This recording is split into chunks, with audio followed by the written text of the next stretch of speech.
역대하 5장 1절에서 14절입니다. 솔로몬이 여호와의 전을 위하여 만드는 모든 일을 마친지라. 이에 솔로몬이 그의 아버지 다윗이 드린 은과 금과 모든 기구를 가져다가 하나님의 전 곳간에 두었더라. 이에 솔로몬이 여호와의 언약궤를 다윗성 곧 시온에서부터 메어 올리고자 하여 이스라엘 장로들과 모든 지파의 우두머리 곧 이스라엘 자손의 족장들을 다 예루살렘으로 소집하니 일곱째 달 절기에 이스라엘 모든 사람이 다 왕에게로 모이고 이스라엘 장로들이 이르매 레위 사람들이 궤를 매니라. 궤와 회막과 장막 안에 모든 거룩한 기구를 메고 올라가되 레위인 제사장들이 그것들을 메고 올라가매 솔로몬 왕과 그 앞에 모인 모든 이스라엘 회중이 궤 앞에서 양과 소로 제사를 드렸으니 그 수가 많아 기록할 수도 없고 셀 수도 없었더라. 제사장들이 여호와의 언약궤를 그 처소로 메어 드렸으니 곧 본전 지성소 그룹들의 날개 아래라.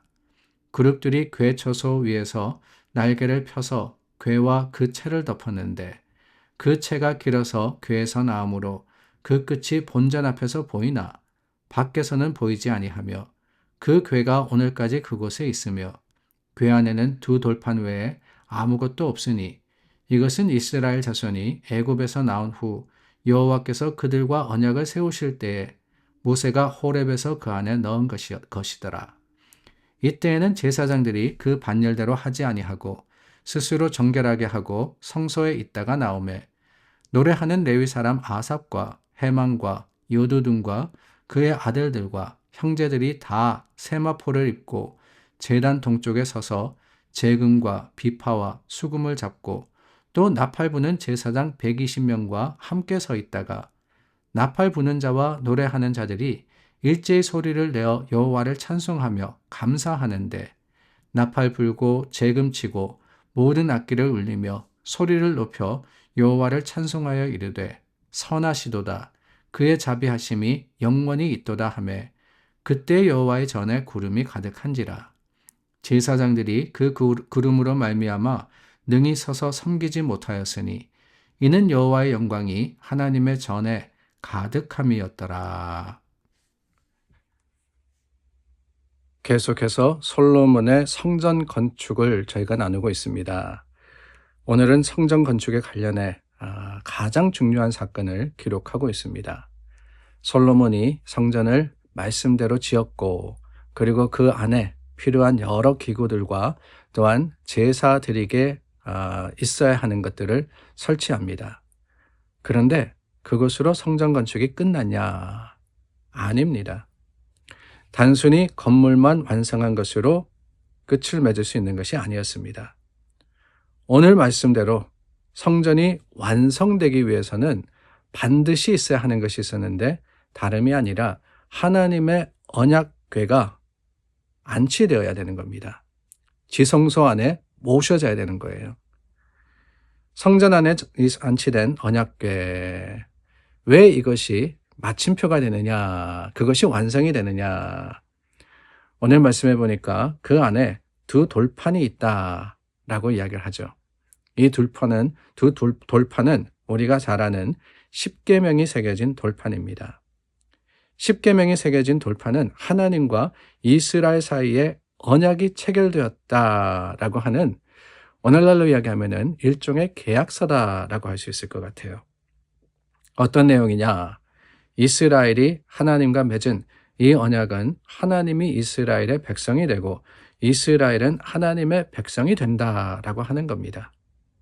우리가 수요 예배 때마다 지금은 우리 소요리 문답 중에 십계명에 대해서 나누고 있는데 하나님과 하나님의 백성의 관계 그리고 그들이 사람과 사람 속에서 그 관계 속에서 행해야 할 일들을 통해서 하나님은 하나님이 어떤 분이시다라는 것을 이스라엘에게 가르쳐 주셨고 이스라엘은 그 하나님께 정결한 모습, 어제도 우리가 언급했죠. 정결, 클린한 모습으로 하나님께 나아갈 수 있는 길을 깨닫게 되는 것, 그게 십계명이었습니다.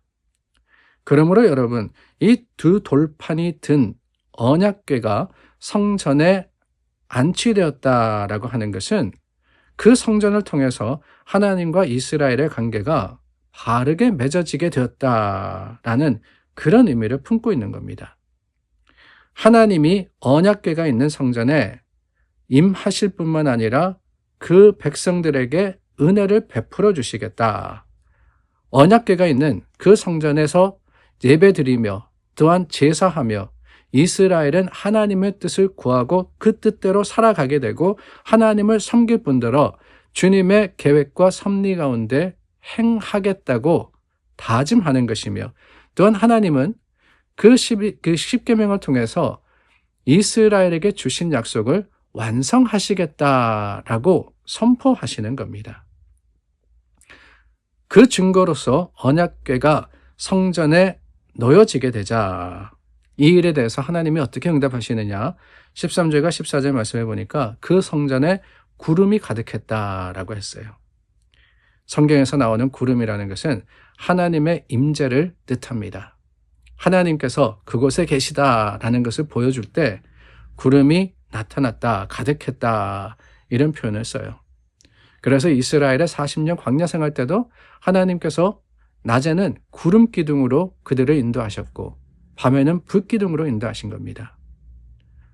하나님의 그 임재를 드러내는 구름, 그 구름이 가득하고 하나님의 영광이 충만했다라고 표현하는 것은 하나님께서 솔로몬의 성전을 기뻐 받으셨을 뿐만 아니라 그 성전에 임하셨다라고 하는 거예요. 언약을 하나님이 이루신다라는 뜻인 거지요. 오늘날도 그렇습니다. 우리는 구약의 이스라엘 백성과 같이 하나님과 언약을 맺은 사람들입니다. 언약을 맺었다. 아니 하나님이 내게 십계명 주신 것도 아니고 하나님께서 짠 하고 나타나셔가지고 이거 해. 그러면 내가 이거 줄게. 그렇게 한 것이 아닌데 어떻게 언약을 맺은 백성이냐라고 하실는지 모르겠습니다. 물론 우리는 구약의 이 시내산 모리아산에서 예배 드리는 자는 아닙니다. 하나님께서 시내산에서 주신 그 십계명을 받은 것도 아니고 모리아산에 세워진 성전에서 예배하는 자도 아닙니다. 그러나 오늘 우리에게 주신 하나님의 증거가 있지 않습니까? 바로 예수 그리스도의 십자가입니다. 예수님의 십자가 위에서 우리는 하나님과 언약을 맺은 백성이에요. 구약의 이스라엘이 성전을 보면서 하나님께서 그들에게 주신 약속을 기억했듯이 오늘 우리는 십자가에 달리신 예수님을 보며 그 갈보리 산에 세워진 예수 그리스도의 희생과 또한 사랑의 그 놀라운 증거를 통해서 하나님과 함께 할 뿐더러 하나님이 우리 가운데 계심을 기억하는 겁니다.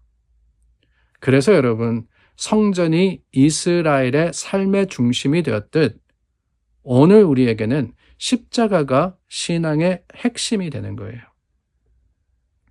이스라엘이 성전을 잃어버리고 그 성전을 중심에서 살지 않을 때 하나님이 그들을 벌하신 것처럼 오늘 우리가 십자가를 놓치면 하나님과 맺은 언약을 놓치고 사는 겁니다. 십자가를 항상 붙들고 그 마음, 하나님께서 우리에게 베풀어 주신 사랑을 우리 마음에 새기고 기억하며 뭐라고 하셨습니까? 하나님께서 우리를 먼저 사랑하셨기 때문에 우리도 하나님을 사랑한다라고 하지 않았습니까? 십자가 앞에서 하나님이 어떤 분이신지를 우리가 항상 바라보며 주님을 기억할 때 하나님의 백성답게 사는 것이 무엇인지를 깨닫게 되는 겁니다.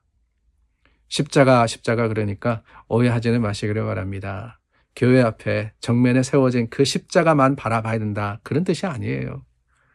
우리의 삶에 주신 예수 그리스도의 사랑과 또한 구원의 놀라운 확신, 그곳이 있는 곳마다 십자가가 세워진 곳입니다. 하나님께서 우리를 위해서 죽으셨고 우리를 위해서 모든 것을 내어주셨음을 우리가 잊지 않고 그 사랑을 따라 살아가는 것이 그게 바로 십자가의 언덕입니다.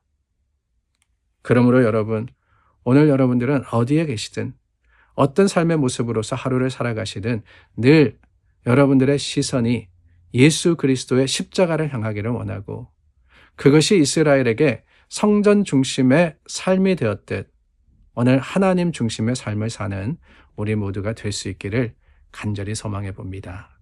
기도하겠습니다. 주신 하나님, 우리에게 십자가의 놀라운 능력과 삶의 중심이 된 하나님의 사랑의 증거를 주셨습니다.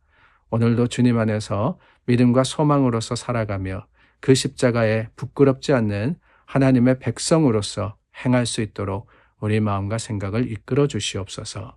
우리 주 예수님의 이름으로 기도드립니다. 아멘. 우리 함께 하기를 원합니다. 믿음과 소망으로서 주님 앞에 감사하며 찬양하는 하나님의 백성 될 수 있기를 간절히 소망해 봅니다. 기도하겠습니다.